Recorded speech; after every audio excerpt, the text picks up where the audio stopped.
नमस्कार दोस्तों अब समय है आपके प्रश्नों का जवाब देने का।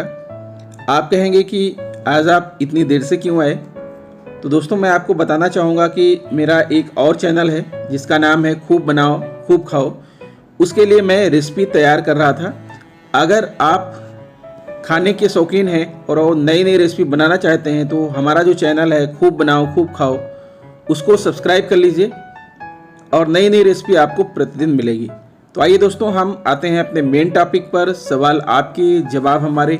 तो सबसे पहले हम आपको बताते हैं कि आज हम जो सवाल पूछे गए हमारे चैनल पर वो प्रमुख सवाल कौन कौन से थे और उनके उत्तर क्या होंगे, आज मैं आपको इस वीडियो में बताने वाला हूँ। तो दोस्तों पहला सवाल था, क्या 16 जून से 22 जून तक मेडिकल लीव लिया जा सकता है? फिर दूसरा सवाल है, मैं 7 जून तक मातृत्व अवकाश पर हूं तथा ग्रीष्म अवकाश होने के कारण ज्वाइन कैसे करूं?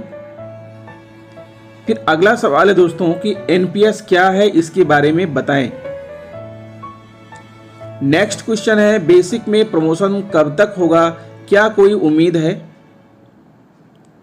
अगला प्रश्न है, किसी भी सार्वजनिक अवकाश के पहले और बाद में उपस्थित न रहने पर क्या होगा? फिर नेक्स्ट क्वेश्चन है कि मैंने कैशलेस हेल्थ कार्ड के लिए रजिस्ट्रेशन कर दिया है तो उसका क्या फर्क पड़ेगा? तो दोस्तों आज मैंने अपने इस वीडियो में 6 प्रमुख प्रश्नों को शामिल किया है। अब मैं आपके प्रश्नों का जवाब देना स्टार्ट करता हूं। पहला प्रश्न है, क्या 16 जून से 22 जून तक मेडिकल लीव लिया जा सकता है?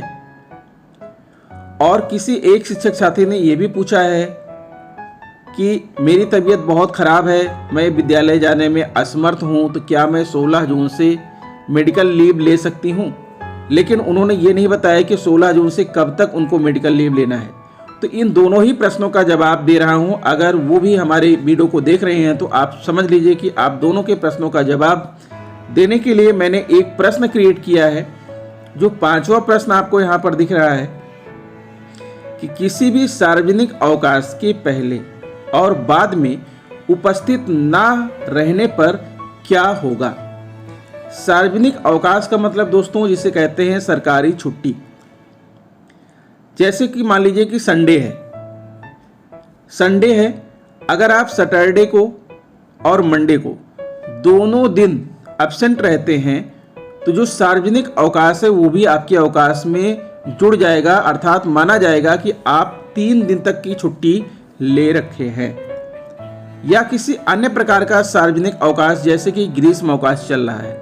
आपको मालूम है ग्रीष्म अवकाश 20 मई से प्रारंभ होकर के 15 जून तक है। अब मान लीजिए कि आप 19 मई को अवकाश पर थे और 16 जून को भी अवकाश पर हैं। इसका मतलब ये है कि ना तो आप प्रारंभ में थे ना ही आप अंत में थे, तो पूरी की पूरी ग्रीष्म अवकाश आपके लिए छुट्टी मान ली जाएगी और आपके अवकाश में शामिल हो जाएगा। तो इस बात से बचिए, इसको आप ध्यान में रखिए। अब सीधे चलते हैं प्रश्न नंबर 1 पर, क्या 16 जून से 22 जून तक मेडिकल लीव लिया जा सकता है?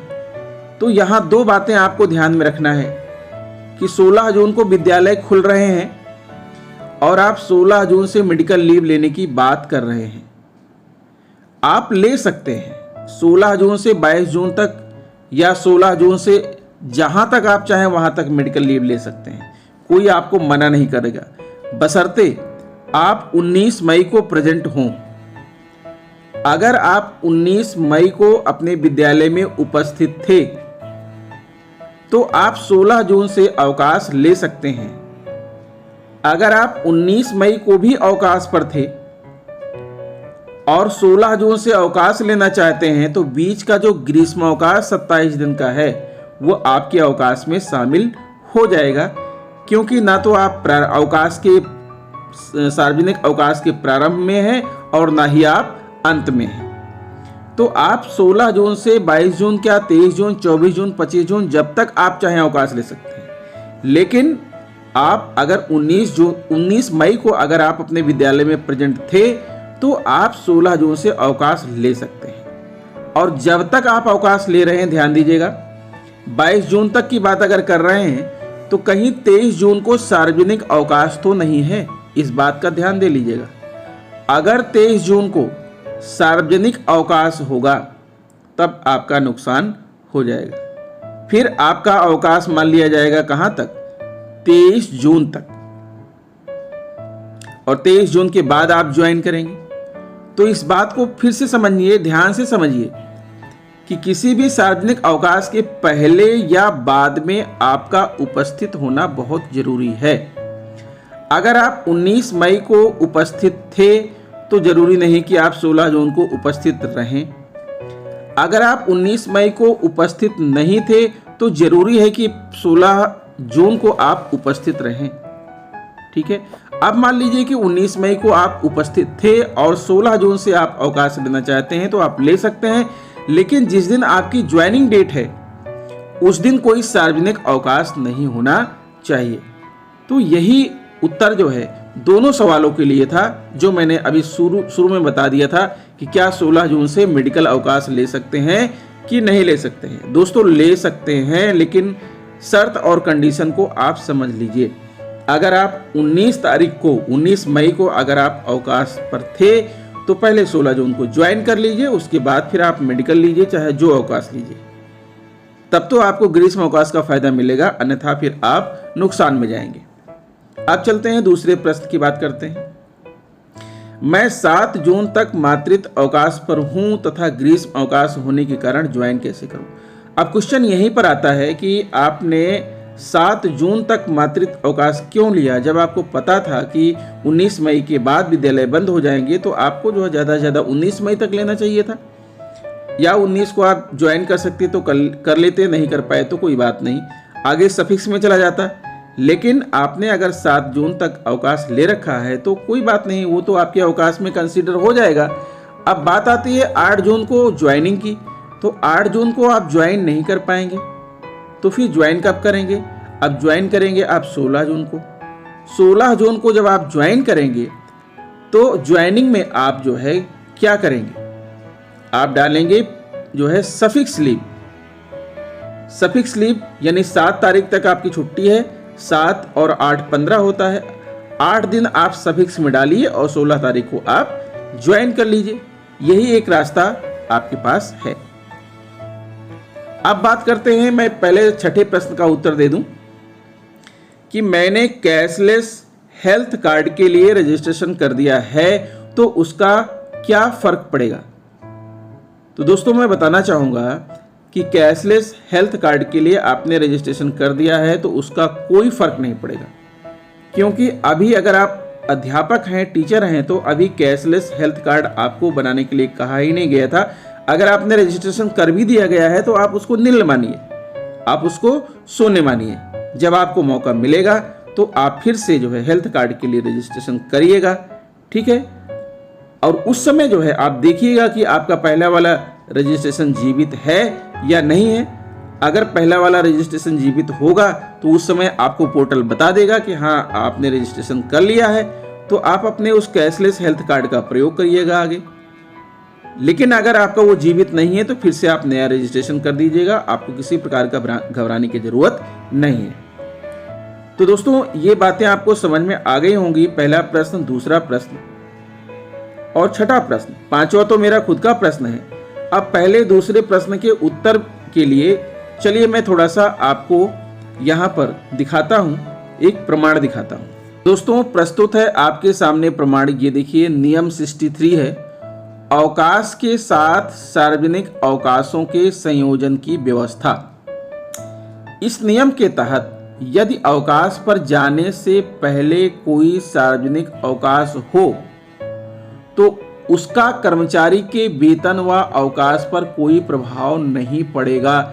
इसका मतलब ये है कि आप 16 जून से अवकाश ले सकते हैं, मेडिकल ले सकते हैं। लेकिन यदि अवकाश से पुनः आते समय कोई सार्वजनिक अवकाश हो तथा कर्मचारी ने कार्यभार हस्तांतरण नहीं किया है तो उस सार्वजनिक अवकाश का कर्मचारी के वेतन व अवकाश वेतन पर प्रभाव पड़ेगा। अगर आप 16 जून से अवकाश ले रहे हैं और आपको जिस दिन ज्वाइन करना है उस दिन कोई सार्वजनिक अवकाश है तब फिर आपके साथ समस्या हो सकती है। वो जो सार्वजनिक अवकाश है वो आपके अवकाश में जुड़ जाएगा। अगर 1 दिन का है तो 1 दिन जुड़ेगा, 10 दिन का है तो 10 दिन जुड़ेगा। इसलिए ये सावधानी आपको विशेष रूप से बरतनी पड़ेगी कि आप 16 जून से मेडिकल अवकाश लेना चाहते हैं, कोई प्रॉब्लम नहीं है। 16 जून के पहले सार्वजनिक अवकाश है, उसका आपके ऊपर कोई फर्क नहीं पड़ेगा। लेकिन जब आप जिस दिन आपको ज्वाइन करना है वो सार्वजनिक अवकाश नहीं होना चाहिए।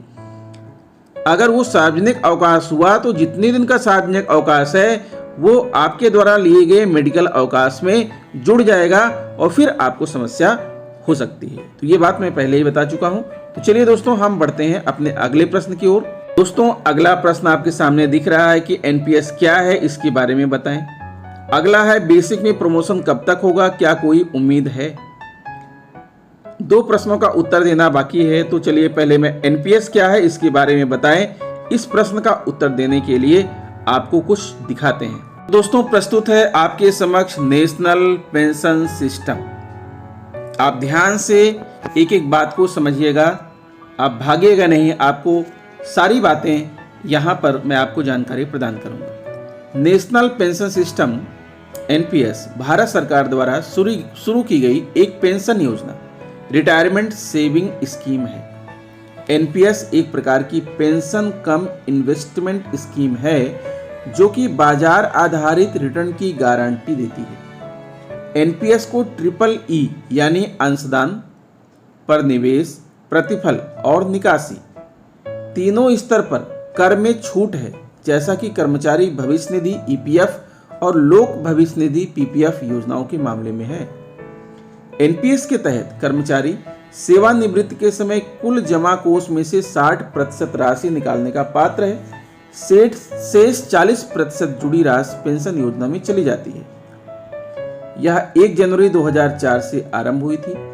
आरंभ में एनपीएस सरकार में भर्ती होने वाले नए व्यक्तियों, सशस्त्र सेना बलों के अलावा के लिए आरंभ की गई। 1 मई 2009 से यह स्वैच्छिक आधार पर असंगठित क्षेत्र के कामगारों सहित देश के सभी नागरिकों को प्रदान की जा रही है। इस योजना के सहारे सरकार ने स्वयं को पेंशन की जिम्मेदारी से मुक्त करने की कोशिश की है। सरकार की भूमिका केवल शुरुआती दौर में बराबर के अंशदाता के रूप में है। कर्मचारी और सरकार के अंशदान से संचित राशि निश्चित वित्तीय संस्थानों को मिलती है, जिसका वे दिए गए निर्देशों के तहत प्रबंधन करते हैं। दोस्तों, शुरुआत में जो अंशदारी की बात की जा रही है तो शुरुआत में 10% कर्मचारी के वेतन से कटता था और 10% ही जो है सरकार देती थी। कर्मचारी के वेतन का मतलब मूल वेतन और डीए, मूल वेतन और डीए का 10% कर्मचारी की ओर से जाता था और उतना ही पैसा जो है सरकार का अंशदान होता था। 10 दिसंबर 2018 को भारत सरकार ने एनपीएस से पूरी राशि की निकासी कर मुक्त बनाया, विदाउट टैक्स। एनपीएस के टीयर 2 के तहत योगदान 80C के तहत कर मुक्त के लिए कवर किया गया। आयकर लाभ के लिए 1.5 लाख बशर्ते 3 साल की लॉक इन अवधि हो। एनपीएस में किए गए परिवर्तन आयकर अधिनियम 1961 में हुए बदलावों के माध्यम से अधिसूचित किए जाएंगे, जो 2019 के केंद्रीय बजट में वित्त विधेयक के माध्यम से होने की उम्मीद है। एनपीएस सीमित ट्रिपल ई है। 60% की सीमा तक 40% को अनिवार्य रूप से वार्षिकी यानी एनुटी खरीदने के लिए उपयोग किया जाना चाहिए, जो लागू कर स्लैब पर कर योग्य है। इसकी देखरेख पेंशन निधि विनियामक एवं विकास प्राधिकरण पीएफआरडीए की ओर से की जाती है। दोस्तों, दिसंबर 2018 में भारतीय कैबिनेट ने नेशनल पेंशन स्कीम में कुछ महत्वपूर्ण बदलाव किए हैं ताकि नेशनल पेंशन स्कीम को निवेशकों के लिए और ज़्यादा आकर्षक बनाया जा सके। वर्ष 2004 में जब एनपीएस को शुरू किया गया था, उस समय कर्मचारी को अपने मूल वेतन यानी बेसिक सैलरी तथा महंगाई भत्ते का 10% का योगदान नेशनल पेंशन स्कीम में करना होता था। दिसंबर 2018 में सरकार ने इस योगदान को बढ़ाकर 14% कर दिया तथा कर्मचारी का योगदान 10% है। इस अद्यतन के पश्चात केंद्रीय कर्मचारियों को मिलने वाली पेंशन में काफ़ी इजाफा होगा। दिसंबर 2018 में कैबिनेट द्वारा अनुमोदित किए गए अद्यतन में दूसरा महत्वपूर्ण निर्णय कर यानी टैक्स से संबंधित है। इससे पहले एनपीएस की परिपक्वता मैच्योरिटी पर केंद्रीय कर्मचारी पेंशन फंड में जमा राशि का 60% निकाल सकते थे, जिसमें 40% राशि कर मुक्त टैक्स फ्री होती थी और 20% पर टैक्स लगता था। नए अद्यतन के अनुसार 60% राशि को कर मुक्त यानी टैक्स फ्री कर दिया गया है, अर्थात कोई टैक्स नहीं लगेगा। तीसरा महत्वपूर्ण बदलाव निवेश इन्वेस्टमेंट को लेकर हुआ। अब कर्मचारियों को यह पूर्ण स्वतंत्रता होगी कि उनके द्वारा पेंशन में योगदान किया गया पैसा किस फंड में निवेशित हो। केंद्रीय कर्मचारी वर्ष में एक बार पेंशन फंड या इक्विटी को अपनी मर्जी के अनुसार बदल सकेंगे। एक बात और बताना चाहूंगा दोस्तों, अगर कोई कर्मचारी अपनी सर्विस के दौरान ड्यूरिंग सर्विस अगर किसी कर्मचारी की डेथ हो जाती है तो उसके नॉमिनी को क्या मिलेगा। पहले तो यह था कि नॉमिनी को कुछ भी नहीं मिलेगा, उसे जो है पुरानी पेंशन मिलेगी और मृतक आश्रित के तहत एक नौकरी मिलेगी और ग्रेच्युटी का मामला हाईकोर्ट जाने पर मिलेगा। लेकिन अब क्या है, जो बदलाव हुआ है उसमें यह है कि अगर ड्यूरिंग सर्विस इन सर्विस अगर कर्मचारी की मृत्यु हो जाती है तो एनपीएस में जो आपका अंशदान है वो आपके नॉमिनी को मिल जाएगा, सरकार का अंशदान सरकार के खाते में चला जाएगा, आपके नॉमिनी को पुरानी पेंशन मिलेगी तथा आपके आश्रित को एक नौकरी मिलेगी और ग्रेच्युटी भी मिलेगी, क्योंकि अब ग्रेच्युटी का विकल्प भरवाया जा रहा है और कोर्ट ने भी कह दिया है कि सबको ग्रेच्युटी देना है। तो आपको अपने प्रश्न का उत्तर मिल गया होगा। अब हम बढ़ते हैं अगले प्रश्न की ओर। दोस्तों, अगला प्रश्न है जो कि एक प्रकार का यक्ष प्रश्न है कि बेसिक में प्रमोशन कब तक होगा, क्या कोई उम्मीद है। तो आइए हम आपको इस प्रश्न के सापेक्ष इस प्रश्न के जवाब में एक आदेश दिखाते हैं। ये देखिए दोस्तों, ये आदेश है प्रेषक दुर्गा शंकर मिश्र, मुख्य सचिव उत्तर प्रदेश शासन, सेवा में समस्त अपर मुख्य सचिव, प्रमुख सचिव, सचिव उत्तर प्रदेश शासन, कार्मिक अनुभाग 1, लखनऊ, दिनांक 20 अप्रैल 2022। 20 अप्रैल 2022 को यह आदेश आया था। विषय क्या है, पदोन्नति द्वारा भरे जाने वाले पदों के सापेक्ष पदोन्नति हेतु चयन की कार्यवाही दिनांक 30 सितंबर 2022 तक संपन्न कराया जाना।